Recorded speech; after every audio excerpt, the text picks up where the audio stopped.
Hi everyone, it's Chenzo from Reality Art Pod. I'm here to talk about week 4 of Love Island USA season 5. I have 6 episodes to talk about today because they didn't give us a day off last week. Fair warning, my language in this episode is going to be foul. There's no way to get around it. As I was writing my notes, I was writing a lot of bangs and fricks, and I just knew this was going to be a rough ride. Previously on Love Island, we left off and Marco's ex was coming to the villa. That was for the Wednesday episode. I remember I was so butthurt that they were doing it on Wednesday and I was gonna have to wait a whole week to talk about it. I was convinced that this was gonna be the end of the Marco and Hannah relationship. So we come into that Wednesday episode. I wrote down in my notes, my favorite couple, Leo and Cassie, are falling apart, frowny face. And now that I know what I know and what I'm gonna talk about, this is just really gonna unfold for me. Leo is flirting with new girl Ashley, who was the girl with the short hair, who doesn't do anything else after this really. And he says that he needs to fuck around until he finds out. Leo later puts on a mesh top and says, I'm looking like a slut. So Leo in this moment is like the equivalent of going out saying, I'm about to get wasted. If that's your mindset, you are about to get wasted. You need to stay home. In the challenge, they have to line up in groups of like 6 or 7, and one person takes a sip of a drink and then spits it in the next person's mouth, and so on and so forth. This is so disgusting. Like, did we forget about COVID? It's so crazy to think it's 2023. In 3 years, we went from not leaving the house, not breathing air with other people, to spitting in each other's mouths. But go off, I'm here for it. Casa Amor wins the challenge. Jonah and Taylor C agree to share a bed. Bergie and Allie as well. And remember Bergie and Allie, how they had this amazing conversation last week? We thought that Bergie had finally found the one. Keenan expresses interest in the new girl, Naja, which is going to become important down the line. Mattia and Cassie flirt, which is also going to become important. He asked her how she likes the challenge, and she said, I didn't appreciate you throwing up in my mouth. He says that he likes her, and they make out. This is just storybook romance, in my opinion. Leo and Johnny have a conversation, and they're both wearing mesh outfits. So it's very clear what's about to happen this evening. They decide to share a bed. At night, Keenan and Naja get freaky in bed. The next day, Keenan denies that they did anything. Now, I know you're a liar, Keenan, but don't lie to me at home. I saw those sheets going bump in the night. Marco is going on a date with his ex, whose name also happens to be Hannah. These people are out to kill me. So I'm gonna call her Hannah too from now on. But here's the thing with Marco's ex is he doesn't seem like he's too into his ex, and I also didn't get the idea that he was ever into her. Eek. And she probably told the producers, we had such a connection, he loved me. And the producers are probably sitting there in the control room like, this is Mayday situation. Like, damn, we bought this girl plane tickets to Fiji and we paid to get her highlights touched up, and now she's gonna come here and he doesn't even care. So yeah, the editing is like pulling teeth, trying to make it like Marco is slightly interested in her, but he's obviously not. And the episode ends with a cliffhanger to nothing. So let's get into the Thursday episode. We come back to Marco and Hannah 2 on their date. They got pancakes on the date. I freaking love pancakes. I especially could fall in love over a stack of them. Marco continues to reject Hannah 2. She says this is the most we've ever talked, which again, did you ever really date if this is the most you ever talked? He just rejects her, and then he flat out rejects her. We find out that she's staying. I thought that she would leave after this. There didn't seem to be much of a purpose of her staying. Carmen and Snake Charmer Rob end up flirting. Remember him from last week? He's the one who talked to a frog and controlled it with his mind. They have a long challenge where they have to race to kiss and fondle. This challenge just goes on and on and on. Both of the villas win a party after all of that, so that just happened.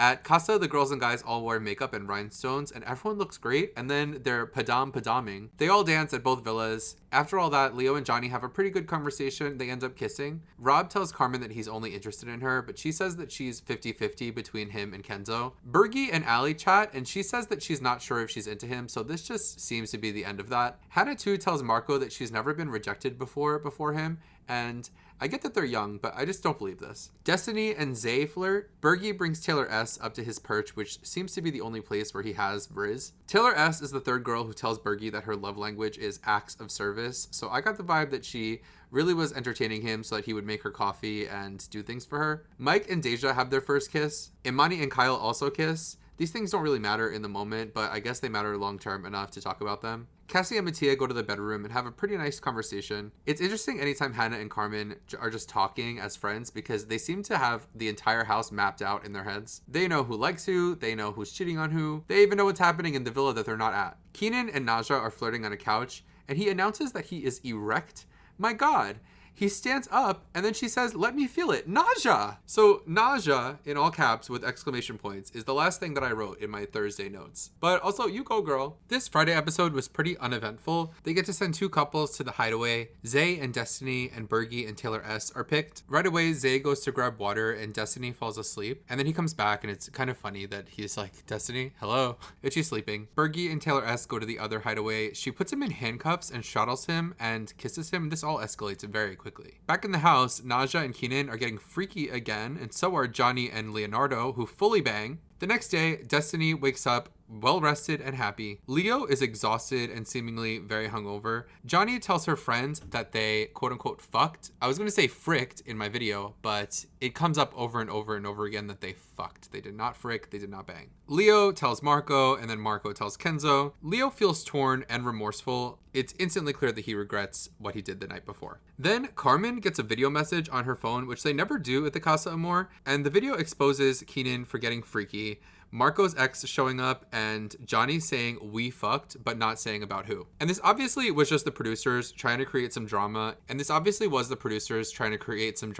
KK instantly breaks down on the floor, seeing Keenan obviously get freaky with somebody else. They cut to commercial, and we have to watch the whole video again because not everyone was together when they watched it the first time. My thoughts on the clips that they chose: they did expose Keenan, he did do it, but they really stretched to find any soundbite of Marco talking to his ex and saying, you know, "we really didn't give it a chance, did we?" And good for Hannah for instantly realizing that this is production manipulation and not reacting to it. But also, why just have Johnny saying "we fucked"? Why not show Johnny and Leo doing the action? On the Sunday episode, we get some fallout from the video. KK calls Keenan a phony and a fraud. "You go, girl." She finally sees the truth, but she's heartbroken. Keenan is now gaslighting the new girl. I wrote down that he makes me sick, and it's true. Mike tells Deja that he wants to share a bed with Hannah too. She's upset, rightfully, but this is really the last that we see of Deja on the show. Later that night, Mike and Hannah too, and Keenan and Naja all get freaky. Not all together. The next day, Taylor S tells Bergie that she likes physical touch. Bergie is achieving new levels in his life. And it's decision day. Sarah Hyland comes in. She looks gorgeous in green. And she's there to keep them organized. I love the Casa Amor recoupling.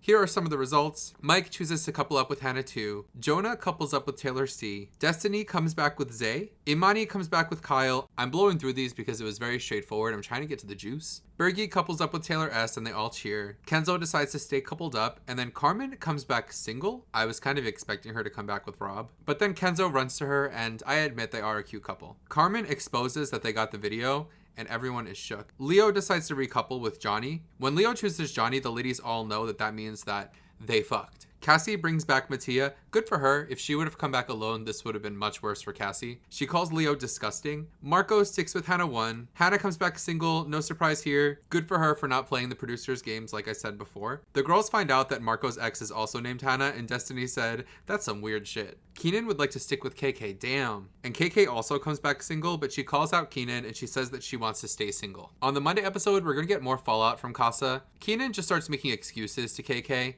These two are just not a match. Hannah tries to defend KK, but Keenan is rude to her. KK and Keenan talk again, where he apologizes. And as a viewer, you're just like, don't take him back. Don't do it, KK. We believe in you. Hannah and Marco have a good chat. I really like Hannah, and I'm happy that she's happy. I know I'm not the biggest fan of Marco, but I'm coming around to him because he is good to her. Taylor S is going to teach Bergie how to kiss. The narrator product places the star pimple patches, and I'm telling you all, these patches do not work. They're good only for visual. I'm back to believing that Leo genuinely feels bad for what he did. The next day, KK and Keenan talk. He apologizes manipulatively. She gives him an inch and you could tell that he's about to take a mile. This is exactly how guys like this operate. Mike and Destiny rekindle their conversations, and from the time of this recording, I still don't know where this is gonna go. Cassie ends up being mature and pulling Leo for a chat. He's being very honest and transparent with her, but her reactions are really funny, but also she's clearly not listening to what he's saying. He obviously knows that he messed up, and he says that he still wants her, but she says, "You lost me."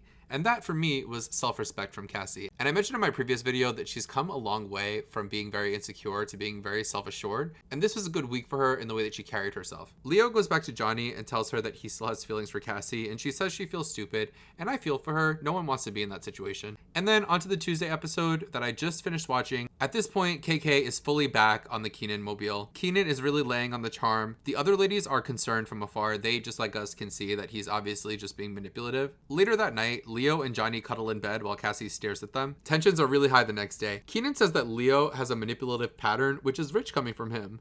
Johnny ends up breaking down, and it's really sad. Carmen decides to take it upon herself to confront Leo for his behavior. So she sits him down on the beach chairs and really just reams him. This really just seems to be kicking him while he was down. He's clearly moping around the house. Carmen and Kenzo go on a date where all she wants to do is talk about the house drama, but then they end up making it official, so they're girlfriend and boyfriend now. Back at the villa, Cassie breaks down, and KK says, bad bitches have bad days too, which is great advice from KK. KK is a really good friend. Hannah is also a really good friend. So now it's movie night. We get some clips of Destiny falling asleep again. They all watch Taylor S. and Bergie hooking up, which is awkward. They have to watch a clip of Mike and Hannah 2 HJ. This clip offends Destiny. It also offends me. It ends up getting really tense and there's a back and forth. Leo chimes in really for no reason. Destiny says that Leo is the worst person to give advice, which is kind of true. They play them the entire clip of Leo and Johnny fucking, and I'm just thinking, do they have to watch this? Like, this is just awful. Leo says that he regrets how things happened. Johnny says, you told me you don't regret it. This ends up being a really chaotic mess. The ladies all put Leo on the spot, and as a viewer, I don't really know what they want him to say. It seems like he said everything, and after they put him on the spot, he says that he can't give Johnny 100% because he still has feelings for Cassie, but no one is still satisfied with that answer. And somehow I feel like because Leo has been 100% honest, even though he made a mistake, and as a viewer, you're left feeling for Leo because he made a mistake. We all make mistakes in our life, and there's no right way to really apologize or admit that you're wrong.